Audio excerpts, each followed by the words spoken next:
So good afternoon, all of you. Today we start the second unit. हमारा first unit हो चुका था. अब हम सेकंड यूनिट के देखते हैं. तो in previous class we see about the direct loading method,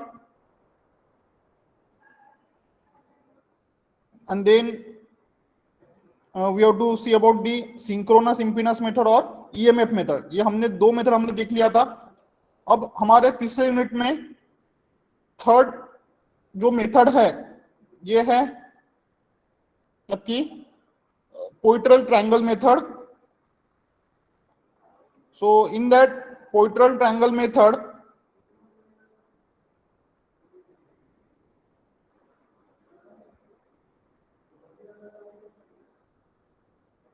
so ये हमने देख लिया था.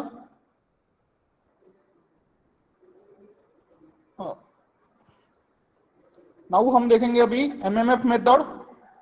It is also called as ampere turns method. Ampere turns method. So this method is to determine the voltage regulation of the alternator. ये भी जो method है ये वोल्टेज रेगुलेशन फाइंड आउट करने के लिए यूज होता है. And it is also called as ampere turn method and Rothert's MMF method. So you have to remember these names because in the MCQ they are ask about the alternate names of the methods. So you have to remember this method. So ampere turn method or Rother's MMF methods. And this method is based on the result on the open circuit test and short circuit test on the alternator. So we see about the in previous method the what is meant by open circuit method and short circuit method. So in that open circuit method we give the VOC and the short circuit test we get the ISC. So on the for any synchronous generator, that is alternator, it requires MMF, which is product of field current and turns of field winding for two separate purpose. So for this synchronous generator, that is means alternator, it require MMF. It require MMF. MMF means magnetic motive force, which is the product of field current and the turns of field winding of two separate purpose. So अपने को ये जो product है ये किसका मिल रहा है अपने को? फील्ड करंट और turns of field current. Field current IF और turns, number of turns of field current, इनका जो प्रोडक्ट है ये क्या मिल रहा है अपने को? MMF. तो इसलिए उसने बोला है कि for the synchronous generator it requires MMF, which is a product of field current and turns of the field winding, terms of the field winding for separate purpose. So first separate purpose क्या है इसका? It must have the MMF necessary to induce rated terminal voltage. अपने को rated terminal voltage आने के लिए अपने को क्या चाहिए? MMF आना चाहिए वहां पे, यानी मैग्नेटिक मोटिव फोर्स आना चाहिए. तो इसलिए ये एक रीजन है कि हमें MMF नेसेसरी है. किसके लिए? To induce rated terminal voltage. To induce rated terminal voltage यानी ई फेज जनरेट होने के लिए अपने को MMF प्रोड्यूस होना इंपॉर्टेंट है. तो MMF किससे प्रोड्यूस होता है? Product of your field current and the number of turn winding means field winding, turns of field winding. इनके जो प्रोडक्ट से MMF होता है, तो MMF से अपना क्या प्रोड्यूस होता है? Induce rated terminal voltage means EPH. And second, it must have an MMF equal and opposite to that of armature reaction MMF. ये जो MMF है ये क्या करता है? आपके आर्मेचर रिएक्शन MMF को अपोज करता है. तो इसलिए उसने बोला है कि it must have an MMF equal and opposite MMF equal and opposite to that of armature reaction. जब आर्मेशन जो रिएक्शन देता है उसको अपोज करने के लिए उतने ही अमाउंट का अपने को एमएमएफ लगेगा, क्योंकि आर्मेचर में भी क्या प्रोड्यूस हो रहा है, एमएमएफ प्रोड्यूस हो रहा है। तो उसको अपोज करने के लिए अपने को इस एमएमएफ का यूज होता है। तो इसलिए ये जो एमएमएफ है ये हमें कैसा चाहिए, इक्वल एंड अपोजिट चाहिए। किससे, आर्मेचर एमएमएफ से, आर्मेचर रिएक्शन एमएमएफ से। तो these are the two reason, two purpose of MMF required. अपने ये दो मेन पर्पज है कि अपने को एमएमएफ क्यों चाहिए। तो पहला रीजन है induce rated terminal voltage on open circuit के लिए, और दूसरा है आर्मेचर रिएक्शन एमएमएफ को अपोज करने के लिए अपने को इस एमएमएफ की जरूरत है। ठीक है, यहां तक समझा सबको?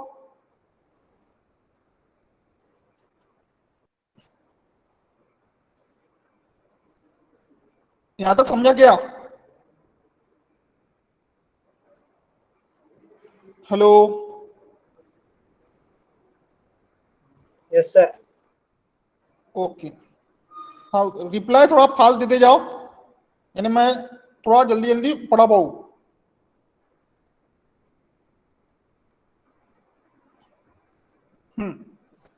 सो उसके लिए हम क्या करते हैं, ओसी एंड एससी टेस्ट कंडक्ट करते हैं।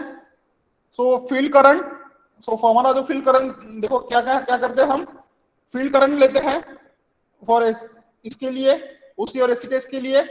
सो field current IF1, so field current required to produce voltage.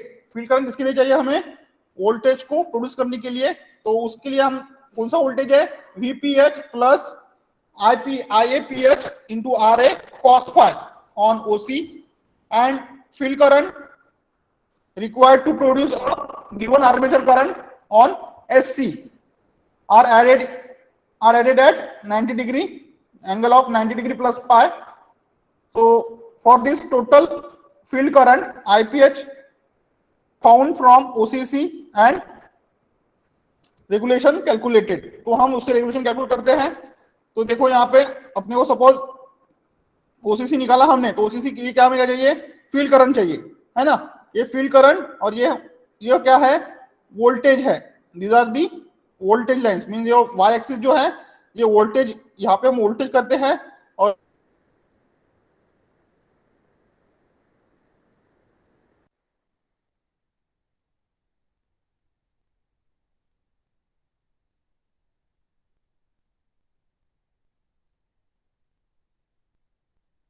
Okay, हाँ, तो यहाँ पे हम वोल्टेज फाइंड आउट करते हैं। तो ये जो ओपन सर्किट कैरेक्टरिस्टिक है, यहाँ पे हमारा जो वोल्टेज है वो कौन सा वोल्टेज है, ओपन सर्किट वोल्टेज। तो ये हमारे ओपन सर्किट कैरेक्टरिस्टिक निकल गई। और ये जो वोल्टेज दिख रहा है आपको शॉर्ट सर्किट के लिए, वो है हमारे शॉर्ट सर्किट करंट। क्या है, शॉर्ट सर्किट करंट। तो अब हम क्या लिए, रेटेड वोल्टेज ओसीसी पे लिए। तो यहाँ पे जो ये आ रहा है उससे हमने क्या निकाला, इस पे फील्ड करंट, और यहाँ पे जो ये निकाला है full load short circuit current, ये क्या है, full load short circuit current. यहाँ पे जो ये लिया है हमने FAR। So this is your MMF method. यहां से हम क्या निकालेंगे, ये क्या होगा, ये हमारी MMF method, ampere turns method. इसको एम्पियर टर्न मेथड क्यों बोलते हैं, क्योंकि यहाँ पे जो MMF प्रोड्यूस हो रहा है ये किसका प्रोडक्ट है, फील्ड करंट और turns of the field winding. इसलिए फील्ड करंट का ये क्या है आपका यूनिट एम्पियर, और ये क्या आ रहा है इसका यूनिट टर्न्स, तो इसलिए एम्पियर टर्न्स। इसलिए ये क्या होगा, एम्पियर टर्न्स मेथड और रॉदर्स MMF मेथड। तो इसका जो भी रिजल्ट आ रहे हैं ये किसकी वजह से आ रहे हैं, ओपन सर्किट टेस्ट और short circuit test. Open circuit test में हम क्या कर रहे हैं, ले रहे हैं हम यहाँ पे open circuit voltage with respect to your field current, और शॉर्ट सर्किट टेस्ट में हम ले रहे हैं short circuit current into your into यानी और उसके साथ फील्ड करंट, तो उससे हमें ये कैरेक्टरिस्टिक मिल रहे हैं। Okay,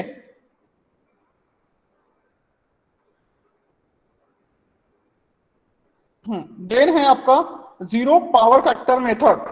then other method to find out the voltage regulation is zero power factor method or Poitier triangle method. Poitier triangle method. So zero power factor method को हम बोलते हैं Poitier method. So in the operation any alternator voltage drop occurs in the armature resistor, यानी armature में क्या होता है, voltage drop होता है, तो उसको बोलेंगे हम armature resistance drop I into R ए।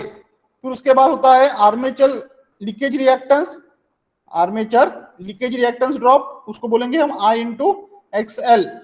जो कुछ भी रिएक्टेंस है आर्मेचर का वो क्या होता है एक्सएल, और उसमें जो करंट जा रहा है वो होगा I, तो उसका ड्रॉप क्या हो जाएगा I एक्सएल। वैसा ही आर्मेचर जो वाइंडिंग है उसका कुछ रेजिस्टेंस होगा वाइंडिंग का, उससे जो करंट जा रहा है तो वहां पे क्या होगा आर्मेचर रेजिस्टेंस ड्रॉप, तो वो आर्मेचर रेजिस्टेंस ड्रॉप क्या हो जाएगा I इंटू आर ए। वैसा ही आर्मेचर लीकेज रिएक्टेंस ड्रॉप क्या होगा I इंटू एक्सएल। सो ये दो क्या है, दो मेन ड्रॉप है, ये मेनली ड्यू टू किससे होते हैं, ईएमएफ क्वांटिटी से होते हैं। जितना हम वोल्टेज ज्यादा देंगे उतना हमारा ड्रॉप वहां पे ज्यादा होगा। So this is the armature reaction, basically MMF quantity. So in the synchronous impedance method all quantities are treated as a EMF quantities.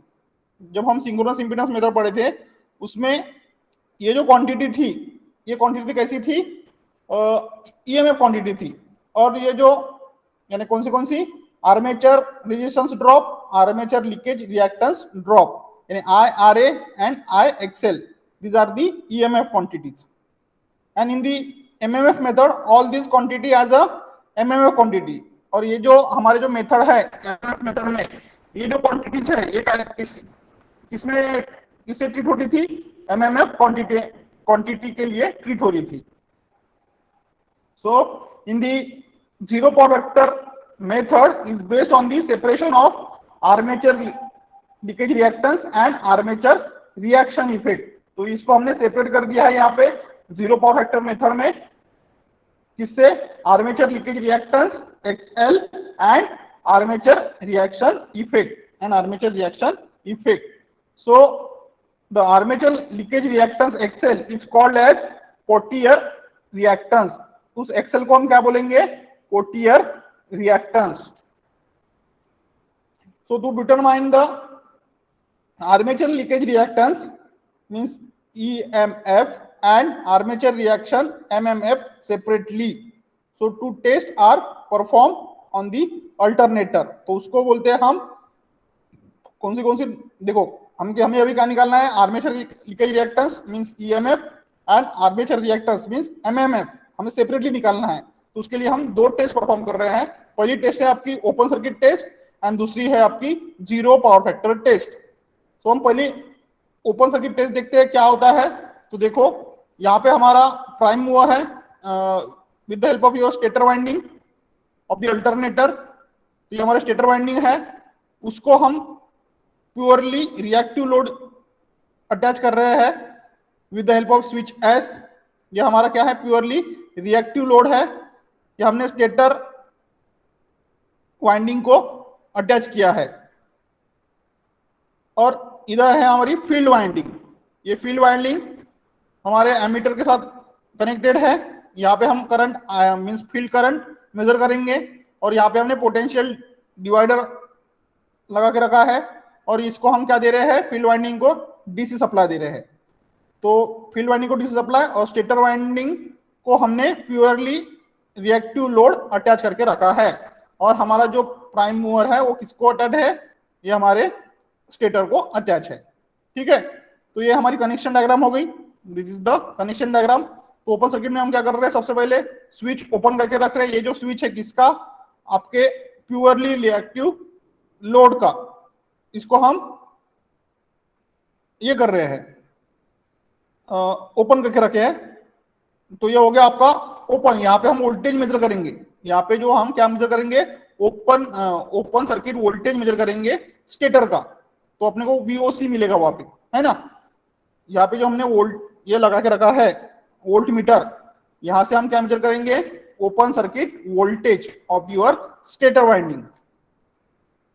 अब क्या कर रहे हैं हम, जो प्राइम मूवर है to drive the NS, prime mover to drive NS यानी synchronous speed से उसको घुमाएंगे। तो potential divider rule, divider from 0 to rated volt value पे हम यहाँ पे लेके जाएंगे। उससे क्या होगा, यहाँ पे देखो डी सप्लाई दिया है, डी सप्लाई हमने ऑन कर दिया, फील्ड वाइंडिंग पे हमने डिवाइडर लगा के रखा है पोटेंशियल डिवाइडर, उससे हम पोटेंशियल देंगे। उससे हम पोटेंशियल देने के बाद यहाँ पे फील्ड वाइंडिंग में करंट जाएगा, उससे आपकी ईएमएफ प्रोड्यूस होगा या फ्लक्स प्रोड्यूस होगा। फ्लक्स प्रोड्यूस होने से आपके स्टेटर में ईएमएफ प्रोड्यूस होगा। स्टेटर क्या है, आर्मेचर है, वहां पे आप जैसे ये फ्लक्स प्रोड्यूस होगा, यानी यहाँ पे ईएमएफ प्रोड्यूस हो गया, आर्मेचर यानी रोटेटिंग फ्लक्स प्रोड्यूस हो गया, with the help of rotating flux आपका यहाँ पे स्टेटर में ईएमएफ प्रोड्यूस हुआ, ईएमएफ इंड्यूस हुआ।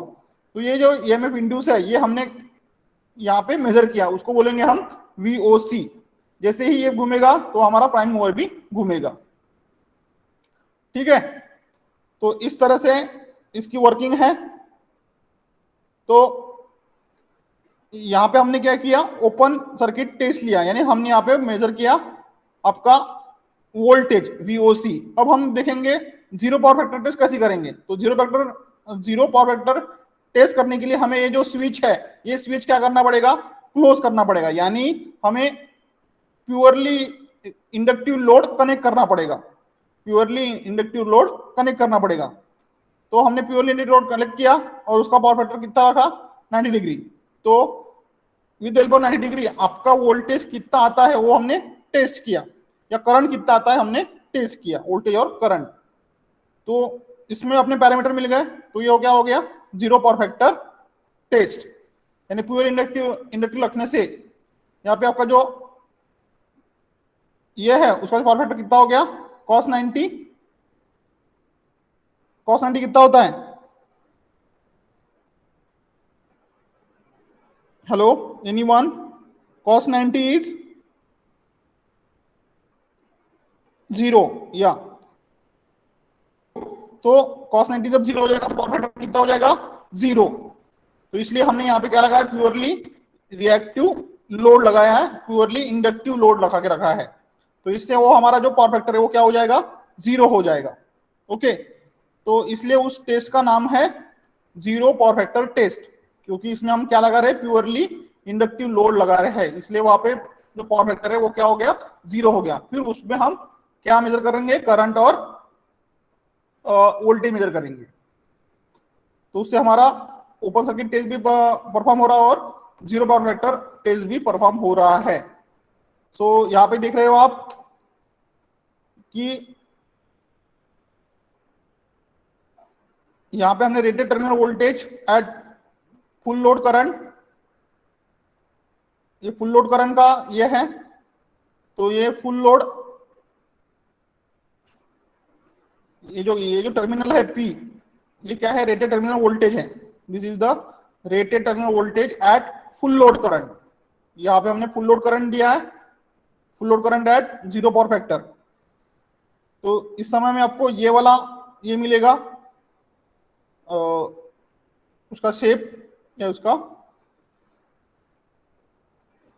वैल्यूज मिलेंगे। तो उससे हमारा ये शेप ऐसा बनेगा, कब, जब आप फुल लोड करेंगे और जीरो पावर फैक्टर है, और जीरो पावर फैक्टर लैगिंग जो है, तो उस समय में आपको ऐसा मिलेगा शेप, इस समय में आपको ऐसा शेप मिलेगा। तो यहाँ पे अभी डिफरेंस आ गया है with full load zero power factor और जीरो पावर फैक्टर लैगिंग। तो अब देखो यहाँ पे हमने जो रेटेड वोल्टेज पकड़ा है आर एस क्या है, are S is the voltage drop armature leakage reactance XL. ये जो आर एस है, ये आर एस क्या है हमारा, voltage drop armature leakage reactance आई एक्सएल, और ये जो ये है ओ ए, ये क्या है, जीरो टर्मिनल वोल्टेज है at short circuit full load zero power factor. यहाँ पे इस टर्मिनल पे हमारा जो वोल्टेज है ये क्या है, जीरो है। कब, जब हम full load zero power factor पे रख रहे हैं उस समय में आपका ये जो यहाँ पे वोल्टेज क्या है, जीरो है। यहाँ पे वोल्टेज का कुछ भी रहेगा, इसलिए यह पॉइंट बी आया है। फिर पी एस, पी और S, P S it gives the field current I F necessary to overcome the demagnetising armature reaction. Armature reaction हमारा डीमैग्नेटाइजिंग नहीं होना चाहिए, इसलिए ये करंट सपोर्ट कर रहा है, यानी I F current. I F current यहाँ पे सपोर्ट कर रहा है किसके लिए, कि हमारा मैग्नेट क्या है, डीमैग्नेटाइज ना हो। So PS gives IF necessary to overcome the demagnetizing armature reaction, and this SQ gives the IF required to induce EMF balancing of leakage reactance RS। ये जो लीकेज रिएक्टेंस है, ये रिएक्टेंस बैलेंस करने के लिए अपने को ये SQ लग रहा है। सो एज पर ये हो गया आपका पोर्टियर ट्रायंगल मेथड। ये क्या हो गया, पोर्टियर ट्रायंगल मेथड। यहां पे आपको O A is equal to Q P, यानी ये जो एंगल है इनका जो एंगल रहेगा ये क्या रहेगा बोलते, सेम रहेगा। यानी ये जो ओ ए है, O A is equal to Q P या क्यू डैश पी डैश। सो इसको जो ट्रायंगल की जो लेंथ है इनके, ये इसके इसमें सेम रहेंगी जब तक आप ये जो ड्रॉप है ये कांस्टेंट लेते नहीं तब तक। यानी R S is equal to क्या हो जाएगा, B C, R S is equal to R dash S dash. वैसा ही Q S is equal to Q dash S dash और ओ सी। वैसा ही यहाँ पे S P is equal to S dash P dash और C ए। तो इनकी जो लेंथ है ये क्या रहेंगी बोलते, सेम रहेंगी।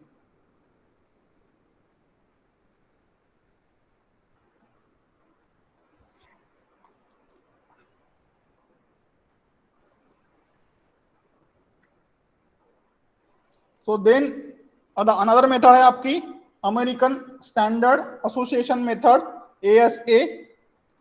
In that the two methods MMF method and EMF method is capable of giving the reliable value of voltage regulation।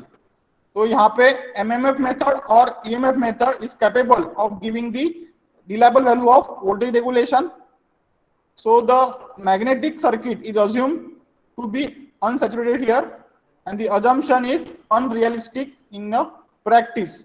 So it is possible to have a complete unsaturated magnetic circuit we have to take। तो अपने को ये unsaturated magnetic magnetic circuit assumed to be unrealistic। ऐसे नहीं होगी हमारी जो magnetic circuit है ये क्या है, सैचुरेटेड सकती है, ये सैचुरेटेड ले सकती है, यानी सैचुरेटेड है। तो इसलिए ये अजम्पशन क्या है, अनरियलिस्टिक। सो इसलिए it is not possible to have a completely unsaturated magnetic circuit. क्योंकि मैग्नेटिक सर्किट लेते हैं वो किस तरह से सैचुरेटेड सर्किट रहती है।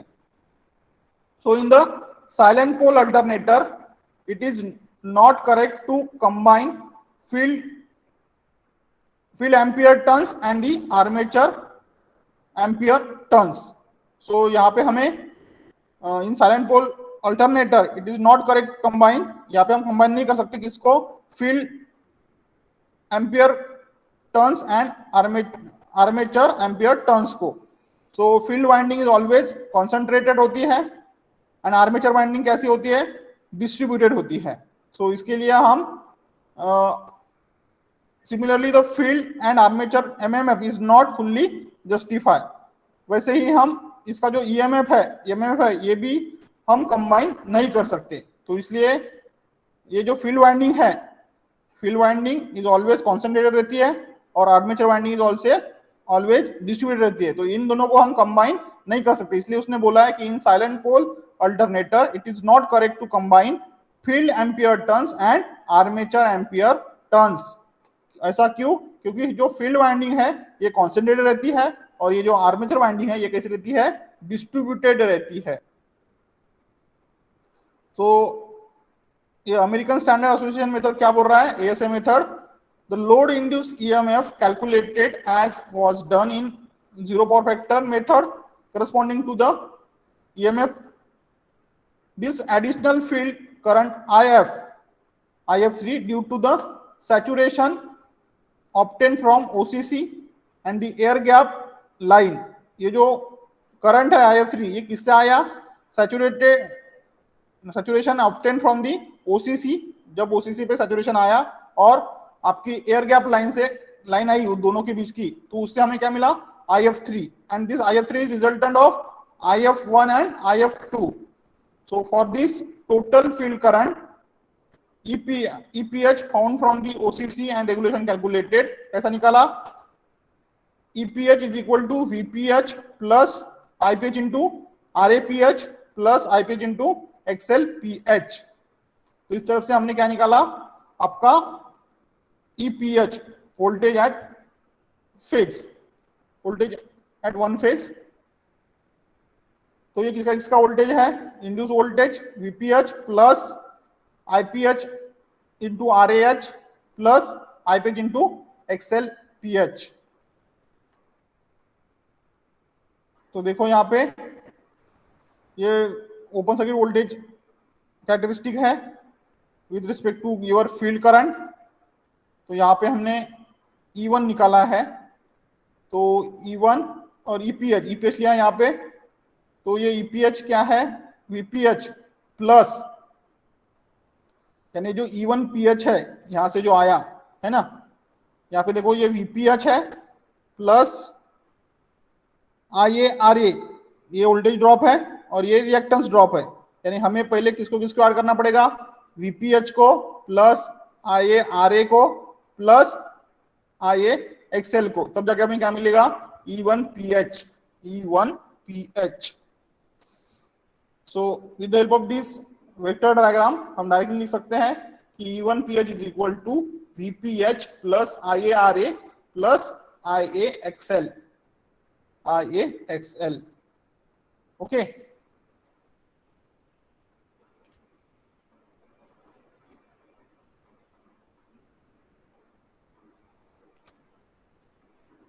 so American standard method, the field current IF1, so IF1 field current required to produce a rated voltage VPH from the air gap line, and IF2 field current required to produce the given armature current on short circuit added and the angle 90 plus theta. So this is the synchronizing and parallel operation necessary condition for synchronization. ये हमारे अलग अलग condition है necessary operation से, इसके कौन से? Synchronizing and parallel operation for necessary condition for synchronization. So the process of switching of alternator to another alternator और with a common bus bar without any interruption is called synchronisation.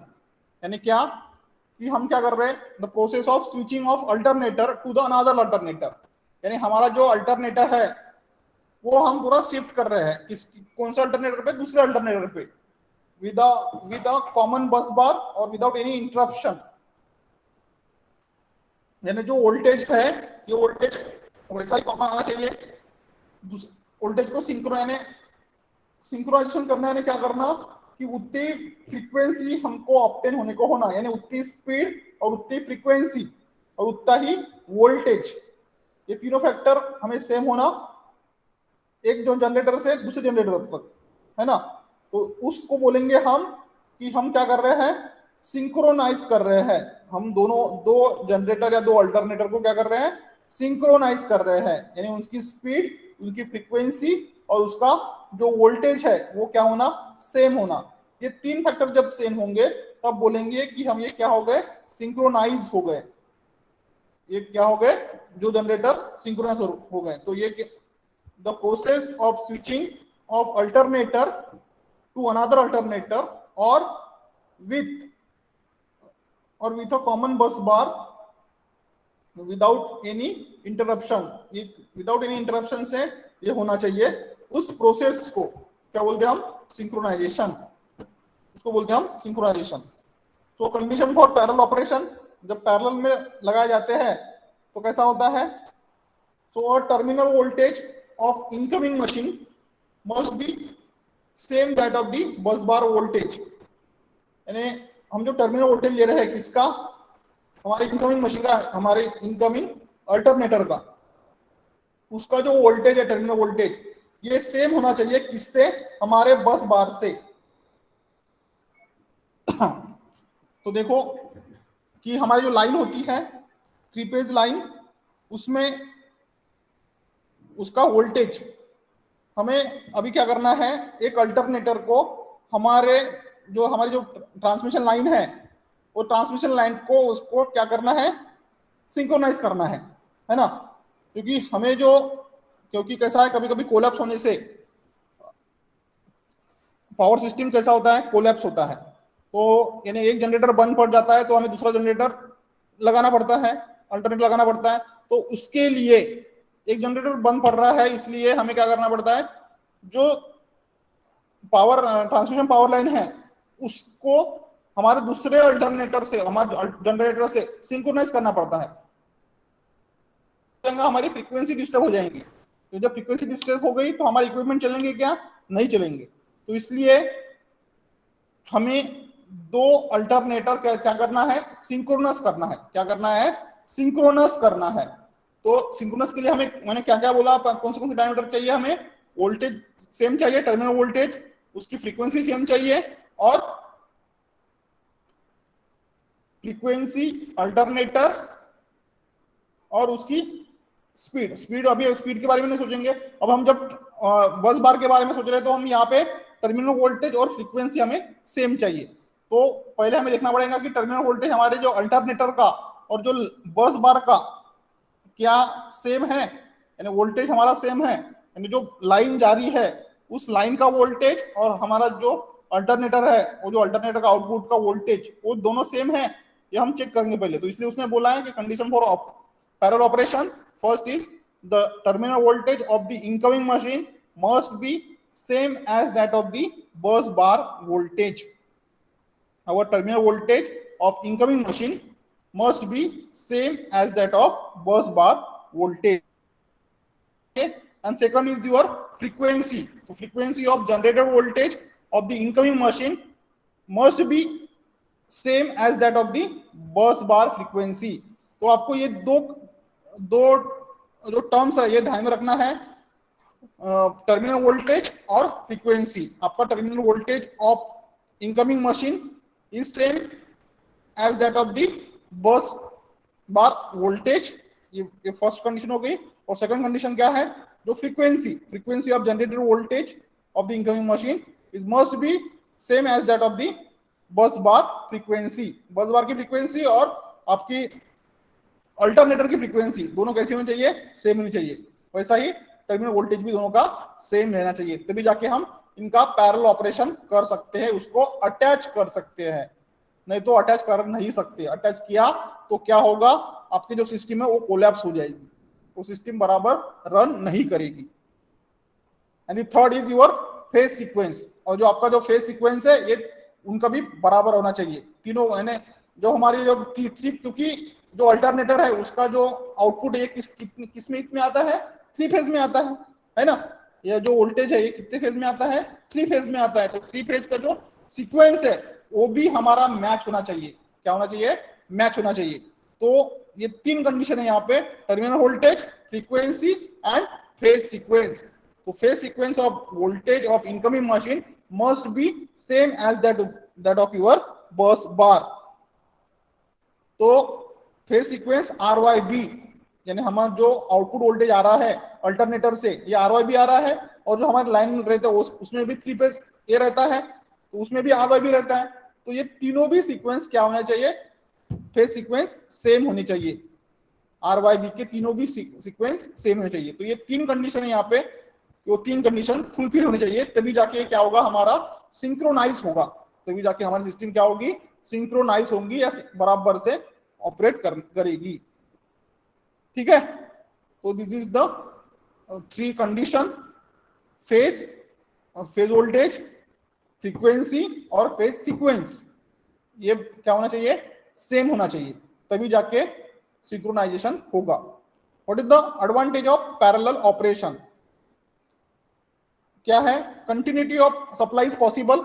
जब हम parallel operation करेंगे तो power कैसे जाएगा, continuous जाएगा, क्योंकि ये हो रहा क्या अभी, क्योंकि कोलैप्स हो रहा क्या, सिस्टम नहीं हो रहा, उसको हम डायरेक्टली क्या सिंक्रोनाइज करके हम क्या कर रहे हैं, उसको अटैच कर रहे हैं। जैसे हम सिंक्रोनाइज करके अटैच कर रहे हैं तो हमारा जो पावर सप्लाई हो, ये क्या है, कंटिन्यूअस पावर सप्लाई है। क्या है, कंटिन्यूअस पावर सप्लाई है, या continuity of supply is possible when breakdown और shutdown for maintenance of alternator in generating station. तो एक जनरेटर बंद कर दिया तो उससे हम दूसरी जनरेटर से उसको वही फ्रीक्वेंसी पे, वही वोल्टेज पे, वही फेज सीक्वेंस पे हम उसको अटैच कर रहे हैं। ठीक है, तो इसकी वजह से this is the advantage of parallel operation for continuing the power supply to the customer. Okay, then what is the second advantage of parallel operation, we take the repair and maintenance of individual machine can be carried out one after other without affecting the normal routine work। तो हम repair और maintenance कर सकते हैं, जब maintenance करना है तो दूसरे को शिफ्ट करेंगे, दूसरा शिफ्ट करना है तो पहले भी शिफ्ट करेंगे, या अलग अलग इस पे शिफ्ट करते रहेंगे, तो हमारा सब मशीन क्या हो जाएंगी, रिपेयर हो जाएंगी और उसका मेंटेनेंस भी हो जाएगा। तो इफेक्ट अपने, यानी उसका मेंटेनेंस करते समय अपने को लाइन कोलैप्स करनी पड़ रही है क्या, शटडाउन करनी पड़ रही है क्या, नहीं करनी पड़ रही, अपने वो भी काम चालू है और ये भी काम चालू है। तो this is the advantage of parallel operation. And third advantage is the depending upon the load requirement any number of alternator can be operated and remaining can be put off. तो हम क्या कर सकते हैं कि जितना अमाउंट ऑफ लोड को required है हमारा पावर, उतने ही अमाउंट ऑफ हम क्या चालू करेंगे, अल्टरनेटर चालू करेंगे, कर सकते हैं, और जितने बंद करना है उतने बंद कर सकते हैं, और बंद करके चालू भी कर सकते हैं, और उसको सिंक्रोनाइज करके हम उसको लगा सकते हैं। तो these are the advantage of parallel operation। and the next advantage is the it is economical and improve the efficiency। तो ये क्या है, इकोनॉमिकल है, यानी हमारे जो सप्लाई है वो भी कम नहीं हो रहा है, तो हमारा वहां पे भी लॉस नहीं हो रहा है, क्योंकि जैसे ही ब्रेकडाउन होता है तो लॉस बहुत होता है, क्योंकि हमें क्या नहीं मिलता, फिर उसका एडवांटेज नहीं मिलता, क्योंकि हम हमारा ऑफ कर रहे हैं तो हमको बिल मिलेगा क्या, नहीं मिलेगा, तो उस समय में हमें क्या पड़ेगा, लॉसेस होगा। तो लॉस नहीं होना चाहिए, इसलिए हम क्या कर रहे हैं, कंटिन्यूअस पावर सप्लाई दे रहे हैं। तो जब हम कंटिन्यूअस पावर सप्लाई दे रहे हैं तो हमारा लॉस नहीं है, उसमें हमारा क्या है, प्रॉफिट ही है। देन इंप्रूव द इफिशियंसी, उससे हमारी जो ये पहला ऑपरेशन है उससे क्या हो रही है, हमारी इफिशियंसी बढ़ रही है। इफिशियंसी बढ़ना यानी क्या, कि हम जो पावर दे रहे हैं ये कंटिन्यूअस पावर दे रहे हैं, अच्छा पावर दे रहे हैं हम, यानी वहां पे आपका जो वोल्टेज है वो स्टेबल है, आपकी फ्रीक्वेंसी स्टेबल है, और आपका फेज सीक्वेंस भी स्टेबल रहे। तो इसलिए this is the main advantage, it is economical and improve the efficiency of the generating station. And the new alternator can be connected in parallel. तो हम न्यू अल्टरनेटर पैरेलल में connect कर सकते हैं व्हेन डिमांड इंक्रीजेस, जब demand increase होंगी तो उस समय में हम न्यू अल्टरनेटर ज्वाइन कर सकते हैं और उस डिमांड को फुलफिल कर सकते हैं। So this reduce the capital cost of the system, उससे हमारा जो कैपिटल कॉस्ट है वो क्या हो जाएगा, कम हो जाएगा, क्योंकि एक पूरे सिस्टम, यानी जो हमको लोड बनाना है तो पूरे सिस्टम डिजाइन करना पड़ेगा। तो ऐसा ना करते समय हम क्या करेंगे, पैरेलल में एक और अल्टरनेटर लगा देंगे और उसको उस डिमांड को फुलफिल करेंगे, तो उससे हमारा जो कैपिटल कॉस्ट है वो क्या हो गया, कम हो गया। So by the help of this new alternator connected in parallel operation, हम डिमांड इंक्रीज हुई तो भी हम उसको फुलफिल कर सकते हैं। What are the methods of synchronization of the alternator, यानी अलग अलग मेथड्स है अल्टरनेटर को सिंक्रोनाइजेशन करने के लिए। सो these three are the three methods: dark lamp method, bright lamp method and synchroscope method, है ना। these are the three methods to give the to make the alternator synchronize। Synchronize means alternator को synchronize करने के लिए ये तीन methods है। कौन से? Dark lamp method, bright lamp method and synchroscope method. Synchroscope method, तो ये जो तीन मेथड्स है हम अगले क्लास में पढ़ेंगे। तो इसमें कोई डिफिकल्टी है किसको? ये सबको समझा? कोई पार्ट नहीं समझा तो मैं डबल से समझा देता हूं, बोलो।